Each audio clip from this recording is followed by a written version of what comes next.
Samaqa dayımızda kötülüğü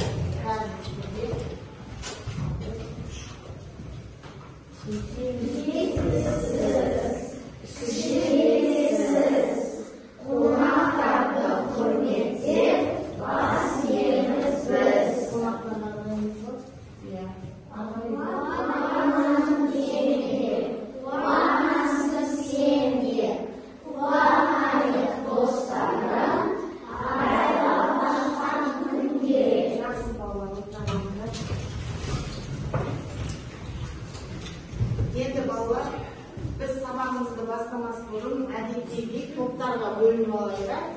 O'rnimizdan aqrin turib kelib, mana stikerni tez bergan ma'lumotlar.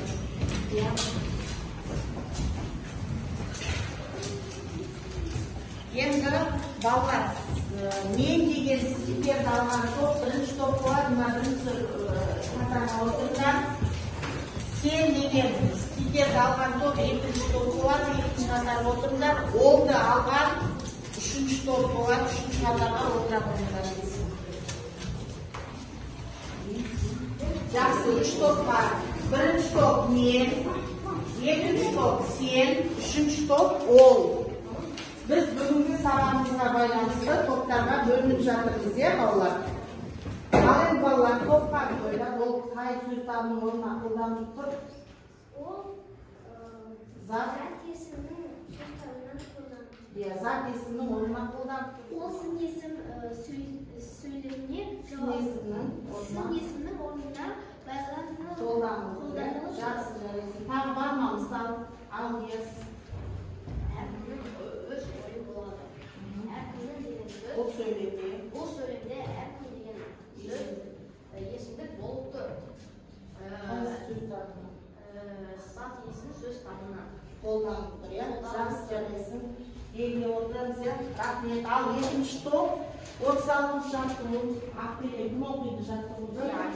Al Aysha kim o'qiydi? 36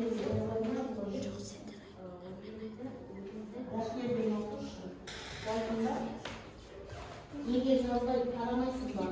Kim o'qiydi deb men o'qiyman, o'tirib. Olay bo'lmaydi qo'y. Maskani tushib qo'yib sabah aytamiz qaytib 36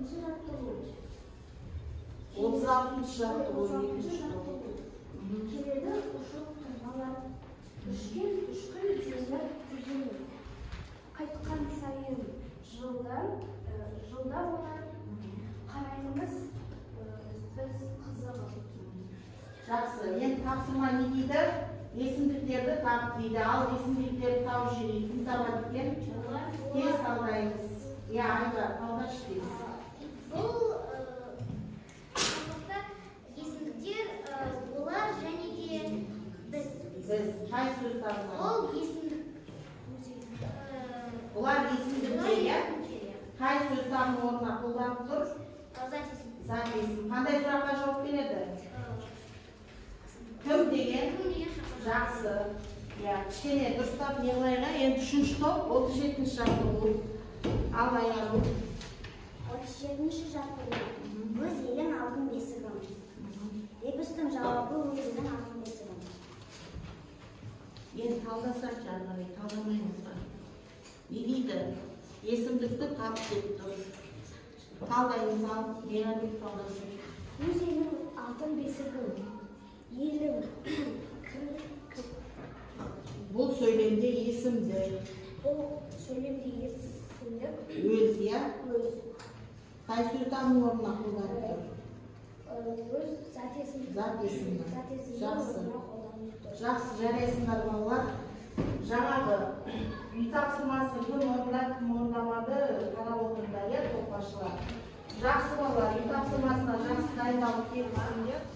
Қазақ жаңағы ортақ тақырып қоршаған ортаны қорғау, Сабақтың тақырыбы жіктеу есімдігі. Кеше біз есімдікті өттік, енді сол есімдіктің бүгін жіктелуін өтеді екенбіз. Жіктеу есімдігі.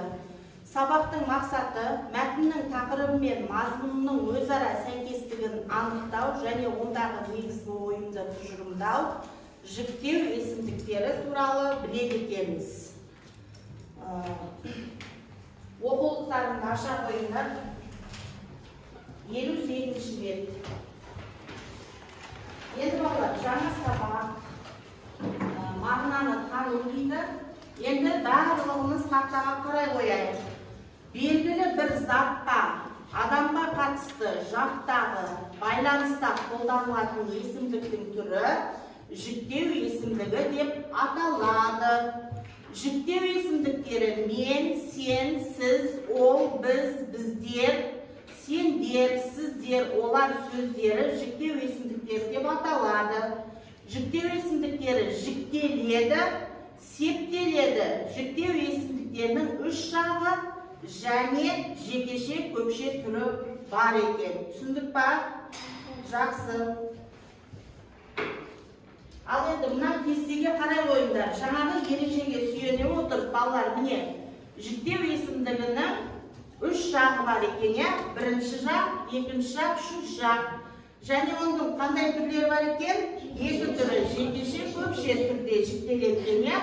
Енді мысалға қарай қойыңдар. Бірінші жақ, жекеше түрі, мен оқушымын. Екінші жақ, сен оқушысың. Екінші жақтың сыпайы түрі, сіз оқушысыз. Үшінші жақ, ол оқушы. Көпше түрде бірінші жақ, біз оқушымыз. Екінші жақ, сендер оқушысыңдар. Сыпайы түрі, сіздер оқушысыздар. Үшінші жақ, олар оқушылар. Түсінікті ғой, я, балалар? Енді балалар, оқулықпен жұмыс жасаймыз. Артық білім кітапта дейді. Өздерің білесіңдер, я, балалар, біз кітапта көп білім алып, сол білімдермен кітаптан сусындап жатыр екенбіз. Оқулықпен жұмыс жасаймыз. Енді мен жаңағы топқа бөлінгендіктен тапсырмаларды топтарға бөліп қойдым. Қараңдар. 38 жаттығуды қазір бір оқушы мәнерлеп түсінікті оқиды. Қалғанымыз жаттығуды талдау үшін түсініп тыңдап отырамыз. Келістік па? Иә. Одан кейін бірінші топ қарай қойыңдар. Мәтін мазмұны бойынша бір-біріне сұрақ қоясыңдар. Түсінікті ғой, иә? Мәтіннің мазмұны бойынша. Екінші топ мәтіндегі негізгі ойды анықтайсыңдар, балалар. Үшінші топ қарамен жазылған сөздерге сұрақ қойып, талдау жасаймыз. Ал кім оқиды? Аяру. Қалғанымыз түгел саусағымызды кітапқа қояйық. 38 жаттығу. Мұқият. Тыңдаңдар. 38 жаттығу. Мәтінді оқы. Бозторғайдың ерлігі. Бозторғай ертелі кеш балапандарына жем тасумен жүрген еді. Күн сәскеге таяғанда жем алып ұясына ұшып жеткен бозторғай бір қатердің үстінен түсті. Қара шұбар жылан тілін сумаңдатып ұясына жақындап қалыпты. Балапандары ауыздарын ашып шыр-шыр етеді. Бозторғай ұя мен жыланның аралығына келіп қонды. Мына сорлы қайтеді? Жан керек болса бұлай тұр жолымнан, деді жылан басын көтеріп. Сен менің балапандарымды жемексің. Қалайша мен саған жол бермекпін? Жоқ, ол болмас. Онда өзіңді жеймін. Жей алмайсың. Не дейсің? Бозторғай жыланға қыр көрсетті. Дегенді кім естіген? Кім естісе, ол естісін. Мен балапандарымды тастап кете алмаймын. Одан да өзімнің өлгенім жақсы. Онда кел бері. Түс аузыма. Аш аузыңды. Жылан аузын ашып көзін жұмды. Бозторғайға керегі де осы еді. Жыланды шап беріп, екі аяғымен басынан мықтап бүріп көтеріп әкетті. Бозторғай шырқай ұшып ту биіктен жыланды жалпақ тастың үстіне тастап кеп жіберді.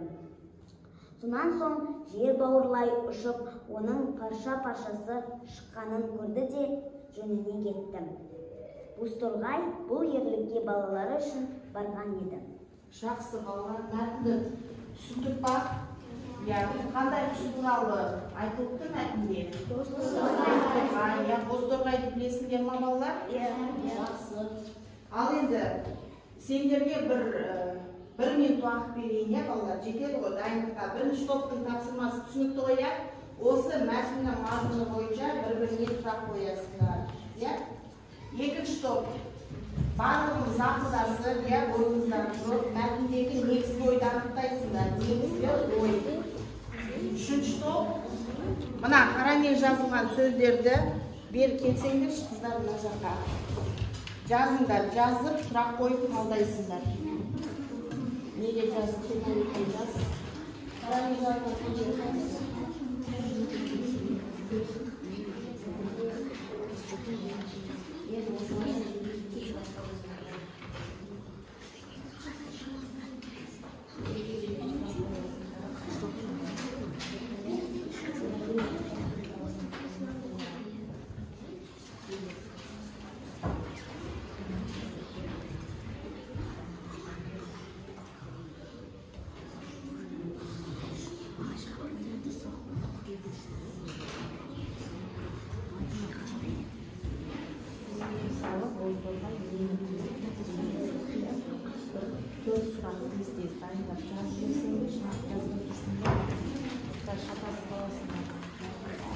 Екінші топ бітті, жарайсыңдар балалар, отыра қойыңдар. Тезірек сендерге де оңай ғой. Сұрақ қой. Қайсы тағы? Не болмайды? Есімдіктер, жақсы. Болды ма? Үшінші топ болды, жарайсыңдар. Бірінші топ олай кетіп па, сендерге оңай. Сұрақ қоямыз. Мазмұны бойынша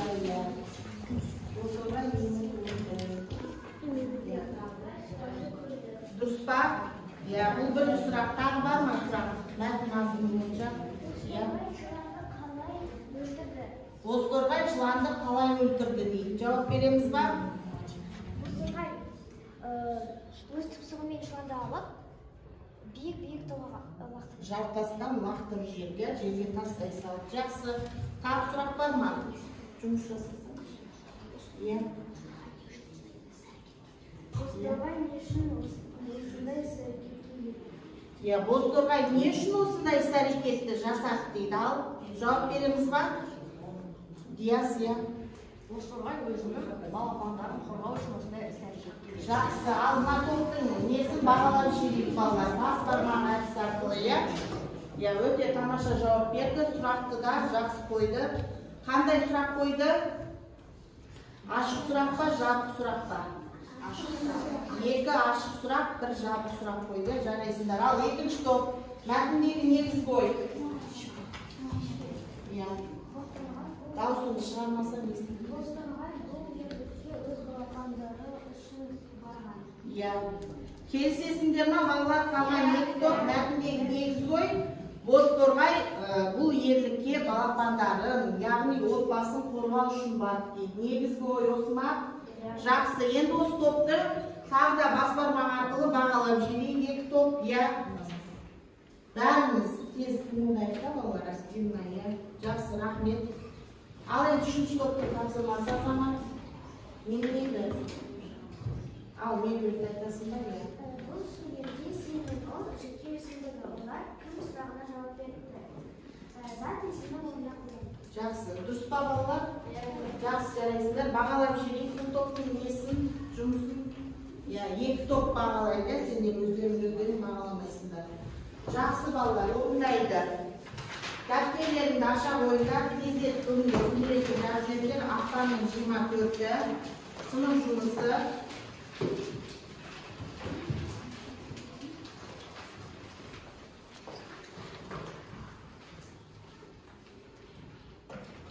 Кішкене алдыларын беттеп қойыңдар,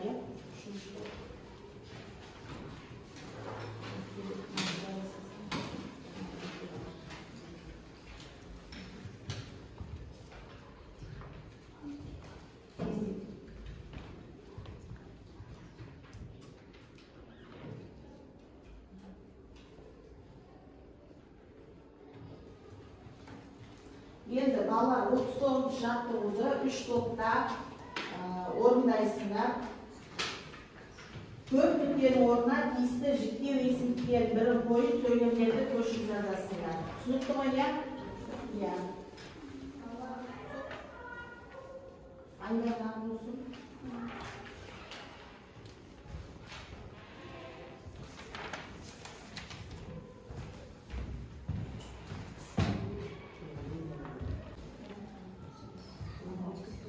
екен бастан кетті.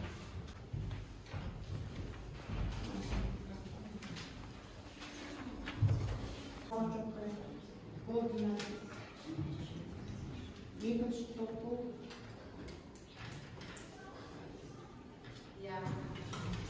Екінші топ болды. Бірінші топ. Болды. Отыра қойыңыздар. Ал бірінші сөйлемді оқып жібереміз. Үшінші топта кім оқиды екен? Ал Мирали оқып. Бұл сөйлемде есімдік бар ма? Бұл сөйлемде есімдік жоқ. Жақсы. Ары қарай. Екінші сөйлемді кім оқиды екінші топта? Оқып жіберіңіз. Мирали оқып қалды. Тыңдап отырайық.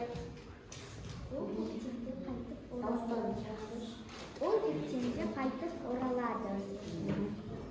Ол сөйлемде ол жіктеу есімдігі ол Қай жақта тұр? зат есімде тұр. Жоқ, зат есім орнына дұрыс қай жақта айтылып тұр? Үшінші жақта қай жақта? Үшінші жақта айтылып тұр. Жақсы. Үшінші сөйлемді кім оқиды? Баяндау. Бұл сөйлемде мен жіктеулі есімдігі. Мен кім бірінші жақ шекеше түрі. Жақсы. Соңғы сөйлем қалды, балалар. Кім оқып жібереді? Ал қай топтан қай оқушы оқиды екен? Алтынай оқи ғой, үшінші топтан.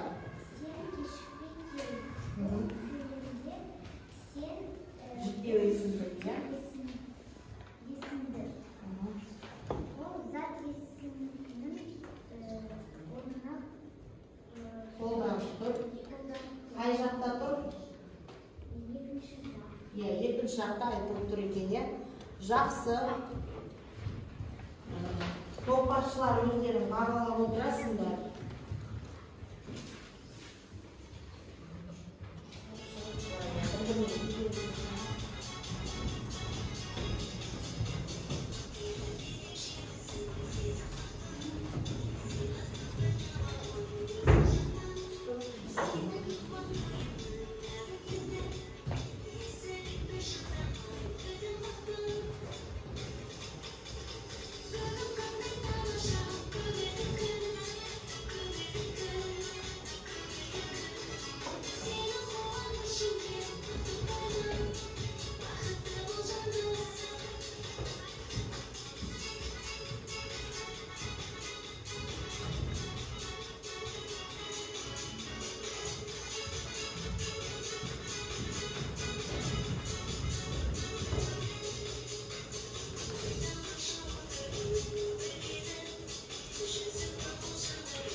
Енді балалар, бұл жаттығу кішкене 6 сөйлемнен тұрады.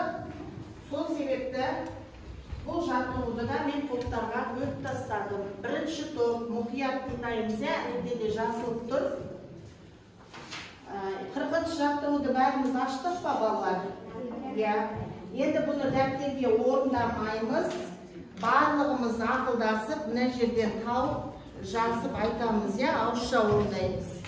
Жақсы, ал қарай қойыңдар. Бірінші топ, бірінші, екінші сөйлемдегі құс атауын тауып жазып, есімдіктің қай жақта тұрғанын айтасыңдар.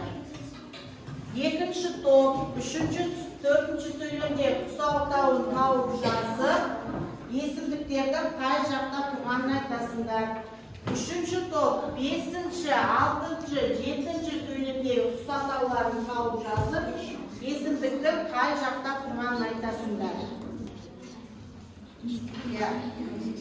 Üstün ardın havasında, odan keyin sol söylemdeki yesimliklerdi havasında kay jakta. Birinci jakta, ikinci şu jakta.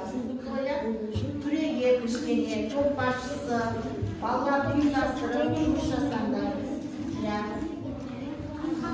Sınıf koya, üçüncü dördüncü söylemi kastılar mı? Buna vurdu.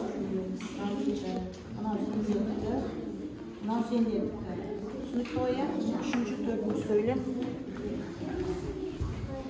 Ne bolsunlar, naja ayağı yesek. Azamat, taptınlar mı? 5. 6. 7. söylem. Birge altındasanız ballar jeke yığmayınız. Azamat iyiye toplayınız.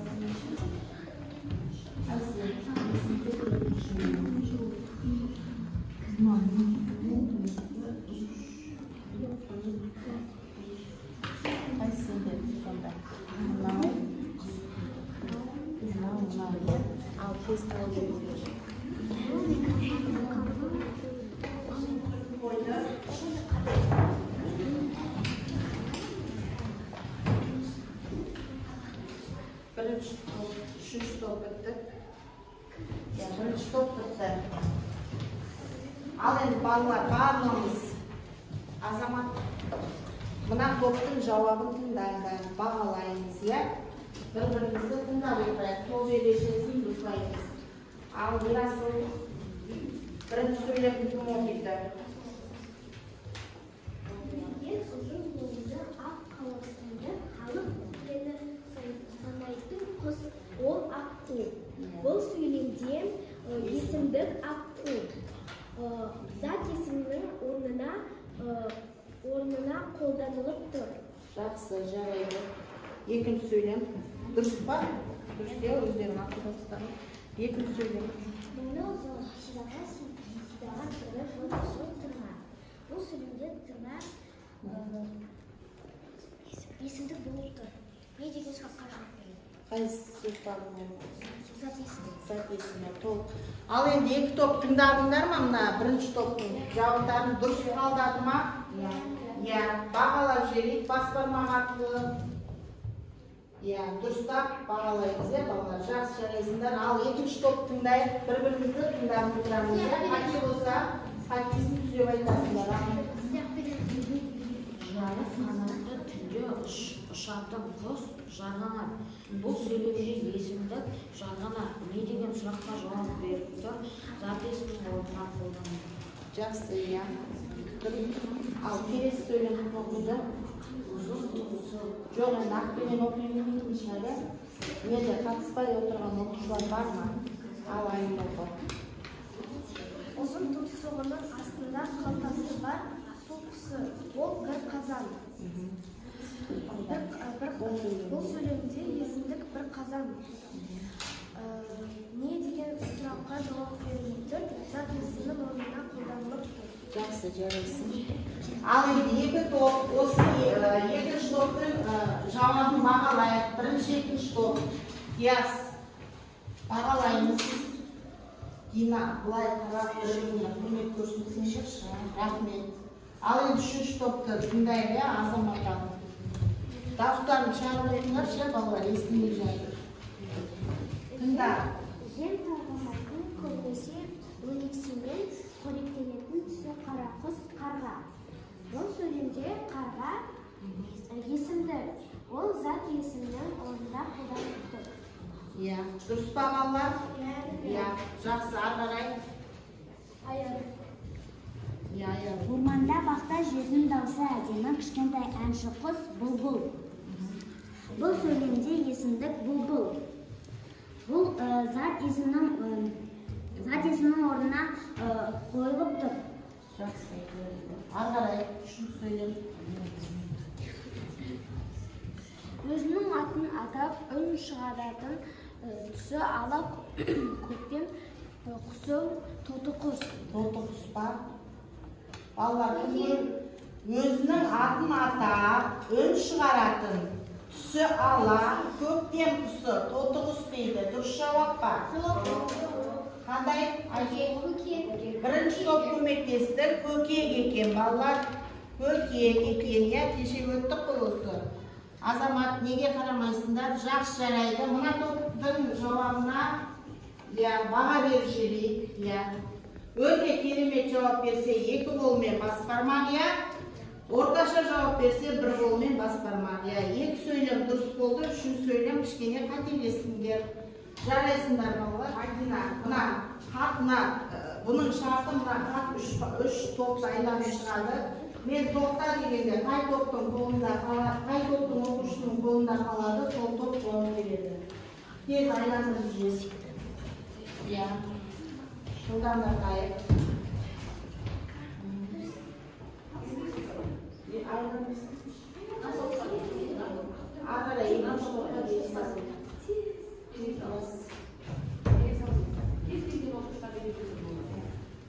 Тоқтаймыз. Мына топ жауап береді. Хатыңды ашып, апайларға көрсете қой. Хаттың ішінде мынандай тапсырма бар екен. Жақсы еді, отырып дайындала беріңдер. Алдына хаттың тезірек айландырып жіберейік. Жылдан батайын балалар.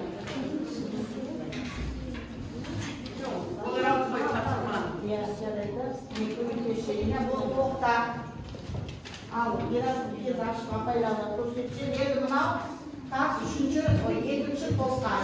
Күштерді де, тезірек дайындалып жүріңдер, 1 минут шығасыз.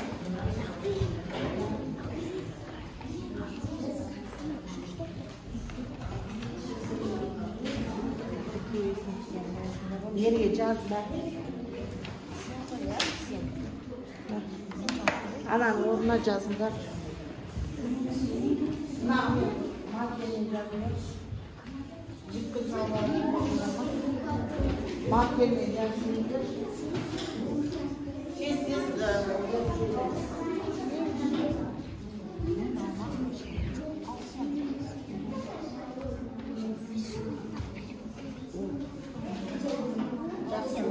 dayım bolsan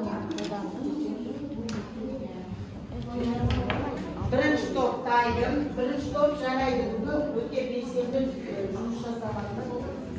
Екінші топ, үшінші топ болдық па? Жақсы жарайсыңдар. Ал, балалар, тыныштық сақтап, тыңдаңдар, мына топтың тапсырмасын дұрыс орындайды екен. Жақсы отыра қойыңдар. Ал, бірінші топ кім жауап береді? Тез бірінші оқисыңдар, Енді бұл хатта көп нүктенің орнына жаңағы жіктеу есептіктерін қою керек болған балалар тауып, соны қойып оқиды. Ал оқып жер. Сен нағашы атаңа сәлем бердің. Жақсы, бұл сөйлемде есімдік сен. Жіктеу. Жіктеу есімдігі сен. Қай жақта? Екінші жақта. Жақсы, осылай толық қалдырайын, қарғарай кім оқиды? Ясал. Төртінші. Ол алма ағаштың түбін қопсытты. Бұл сөйлемде ол деген жіктеулі есімдік болып тұр. Қай жақта? Үшінші жақта болып. Жақсы отыр. Айтып тұр, я? Ал, екінші топ. Сіз бұл кітапты Түрелеп тұрып, жауап берейікші балалар, тұрыстан е. Сіз бұл кітапты оқып болдыңыз ба? Бұл сөйлемде сіз есімнің жіктеу есімдігі сіз зат есімнің орнына екінші жақта айтып тұр, жарайды. Ағарай ашты. Ол мектеп ауласын көгалдандыруға атсалысты. Бұл сөйлемде жіктеу есімдігі ол. Үшінші жақта айтып тұр, жақсы. Ал, үшінші жақта Жылдам түрегеп жауап береміз. Дауыстарың шығады. Қалған екі қатар кішкене тыңдайық, иә? Мен сенді алыстан көріп қол бұлғап шақырдым. Бұл сөйлемде есімдік Жіктеу деп сөйлемдер. Есімдік бұл мен. Мен кім деген сұраққа жауап Бірінші жақта айтылып Бірінші тұр. жақта айтылып тұр. Жақсы, келесі сұраққа жауап беріп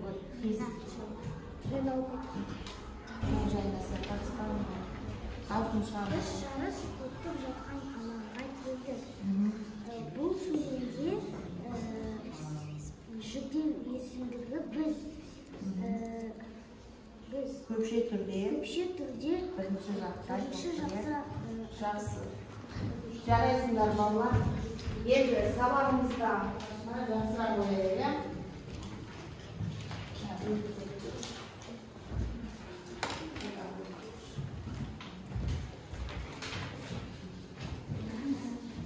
Топ басшылары ана қорытынды бағаны шығара беріңдер. Не қыласыңдар? Бірінші баға шығарады. Топ басшылары бағаларын шығарып қойыңдар. Кім бітіп оқысында пен ағашына жақсын. Даусын шығарып. Мен есімдіктің не екенін түсіндім. Жақсы не ғой. Бүгінгі сабақтың тақырыбы жүктеу есімдігі, иә балалар? Мен осы сабақта жүктеу есімдік не екенін білдім. Жақсы, жарайсың, тамаша. Тез-тезін алғашқа не берейді, балалар? Кез келген жеріне әтемелер. Мен осы сабақтан күшті әсер алдым. Жақсы, Мен жарайсың. осы сабақта жүктеу есімдігі не екенін білдім. Мен жүктеу есімдігін түсіндім. Жақсы. Бүгінгі сабақ маған ұнады, себебі оқушылар жақсы қатысты. Мен бүгінгі сабақты өте жақсы түсіндім. Мен осы тақырыпты жақсы түсіндім. Мен осы сабақты жақсы түсіндім. Мен есімдіктің не екенін білдім. Мына астына да ерлеріңдер сыймаса, иә балалар? Өйткені тілек ағаш ғой, кездетті дейді. Дауыстарын шығарыңдаршы, балалар, дауыстарын естілмейді. Мен сабақты жақсы түсіндім. Жүктеу есімдігі. Жақсы, жарайсың. Мен сабақтан мен жақсы әсер алдым. Мен сабақты Жарайсың, алтынай.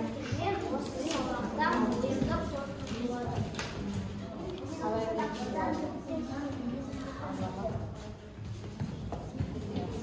Топ басшылар президенттің оқушыларды бағаларын дайындай қой.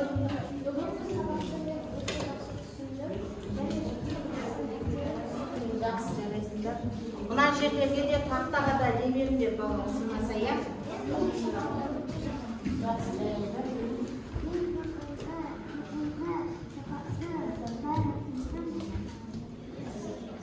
Түсіндім, иә? Жарайсың. Отыра қой.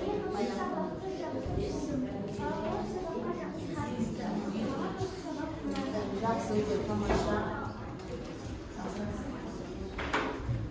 Балалар, енді рахмет.